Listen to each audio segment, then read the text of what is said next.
Eureka! The story so far. If you divide the force you get out of a machine by the force you put into it, you will discover the mechanical advantage of that machine. But since every machine involves contact between moving surfaces, its mechanical advantage will always be reduced to some extent by the force of friction.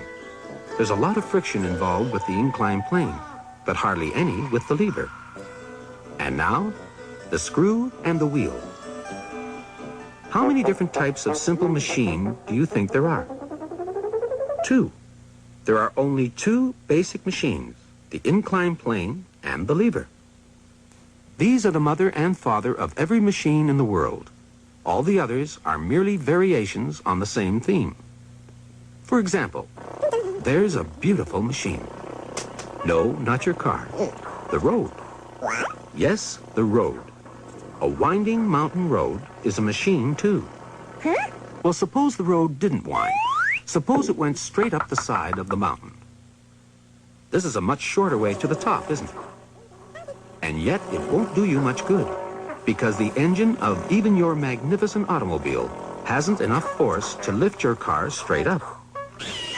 But suppose we make the road long enough and the slope gentle enough for you to drive up the mountain with ease. What have we done now? Yes, we've made the road into an inclined plane, a simple machine. But that's an expensive way to go up a mountain. It requires an awfully long ramp. What if we wrap the inclined plane round the mountain instead? Now we're back where we started, with a winding mountain road, which is really an inclined plane in disguise. A twisted inclined plane, if you like. There are twisted inclined planes all over the place. This includes every device that has a spiraling, corkscrewing action, and which allows you to trade extra turning distance for reduced force, either to help you lift things or fasten things together. Here is the commonest example of all, the screw, which is, in fact, the very name which physicists give to every type of twisted inclined plane, the screw. So that's one of the descendants of the inclined plane. Hang on a minute. Can you give me an example of a simple machine that is descended from the lever? Well, you're holding one in your hand right now. Yet another machine that doesn't look like a machine. I know. But have you ever tried to open a door without a doorknob?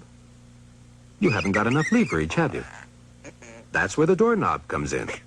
It's a direct descendant of the lever, like this, or this, or this. They're all children of the lever. How come?